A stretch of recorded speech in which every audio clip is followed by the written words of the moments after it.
Melbourne, the older man had been no. 1 in the world, won multiple Grand Slam singles titles and given his all every time. After it was over on this night on Rod Laver Arena, he'd heartily praised his vanquished opponent's effort, said the veteran. He's very similar to the way I was when I was 15, 16, 17 years old. You know, he's not shy of going out there and putting his best foot forward every time he steps on the court. He's got a great attitude, there's no doubt about that. There's been a lot of matches over his time, whether he's on a big court or an outside court, where he shows his emotion, as well, and I think that's good for tennis. These words came in 2005, from Leighton Hewitt, following his fourth-round victory over a tenacious teenager then ranked 56th in the world, the ambitious youngster, Rafael Nadal. 14 years later, Nadal was the wise elder, up against Hewitt's compatriot, prodigy and stylistic descendant, impassioned 19-year-old Alex de Minaur. As was the case back then, experience carried the day, Nadal taking 2 hours and 22 minutes to comprehensively dismantle the tenacious de Minaur, 6-1, 6-2, 6-4, as Clint Eastwood said in the movie Dirty Harry as he blazed his gun at a criminal. Do you feel lucky, punk? Though Nadal would never be rude enough to call any opponent a punk, certainly he wields his racket with the authority of a law enforcement agent patrolling a rough-and-tumble neighborhood, said Nadal. I tried to make him feel that my ball was good enough that he was not having the control of the point almost never. I know he's dangerous. He's super quick. He likes to go inside the court fast. I tried to not give him many chances on that. From the minute the draw appeared, this match was highly anticipated, must-see tennis on a summer Friday night, but long before Nadal and de Minaur walked on the court, there was also the awareness that while the generational angle held appeal, the tennis itself had a deep possibility of being one-way traffic for Nadal. One major reason for this was de Minaur's extensive January workload. He'd played 3 matches in Brisbane and 5 on his way to his first ATP singles title in Sydney. De Minaur's semi and final in Sydney had both been played on Saturday. An impressive triumph of will and skill capped off by a 3 a.m. flight in a private plane to Melbourne. Though de Minaur won his Monday opener in straight sets, it took nearly 4 hours for him to subdue an inspired qualifier, Henri Laxonen, on Wednesday night, 6-4. 6-2, 6-7, 7, 4-6, 6-3, so as de Minaur rapidly went from boy to man and entered a brave new world of trophies raised and his first ever seeding at a Slam. No.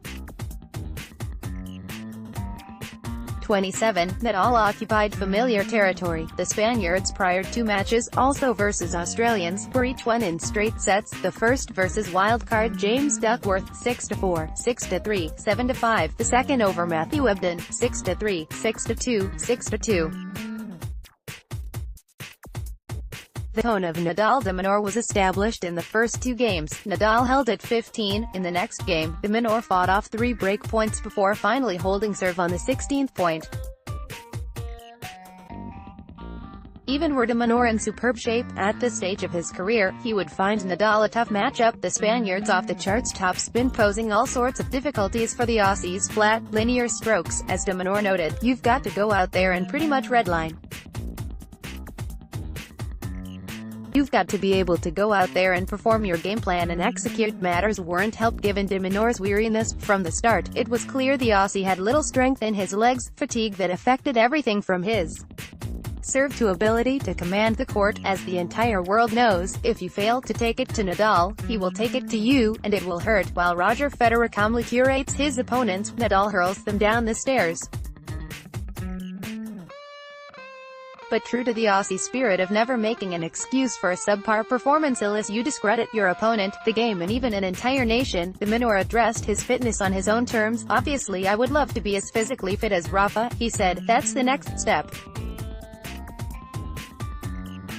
But still, the body was feeling good.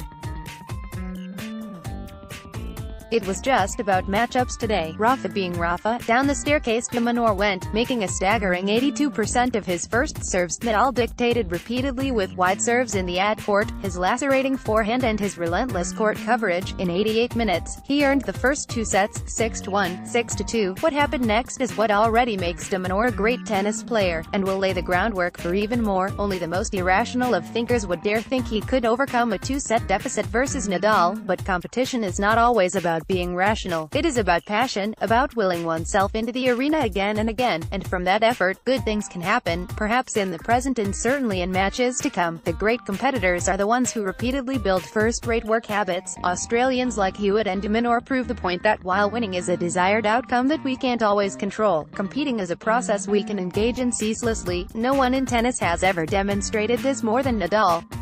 "I go on court every day, trying my best," he said. "I know I have to play aggressive. I know I have to play with the right determination," and so it was that de Minaur honored all that tennis stands for in Australia and continued the fight, serving at 2-4, 30 all. De Minaur flung himself all over the court, closing out a 17-ball rally with a crisp cross-court backhand winner. For all he'd faced at this point, he was at least trying to grab Nadal's ankle, with Nadal serving at 5-4, 40-0. De Minaur brought it back to deuce. Only on Nadal's sixth match point did he succumb, an echo from the US Open when it had taken Marin Cilic 7 match points to at last drive the stake through de Minaur's heart. "I wish I could play like that the whole match," said de Minaur. "I don't know. I just have it in my head to fight till the end, fight every point. I just wanted to give myself a chance. I thought I did everything I could. I just wasn't able to win the deuce points. I had to fight and try to give myself that opportunity, but it just didn't come." De Minaur's run at the Happy Slam had ended, but it hardly fazed him. In a nation where the likes of Nick Kyrgios and Bernard Tomic have poisoned this country's sublime tennis culture, de Minaur sees the picture quite clearly. "I'm really proud of the effort I put in," he said. "I played some great tennis. Obviously I'm a little bit disappointed that I wasn't able to perform a little bit better." He had lost a match, but in other ways that will bear much in the years to come. De Minaur knew that he had won something too. Kick off each day of the 2019 Australian Open with Tennis Channel Live, reviewing the day's most important news and previewing the day's biggest matches. Watch live at 6 p.m. Follow the Australian Open even closer with Tennis Channel Plus. Go to bydcplus.com and subscribe now.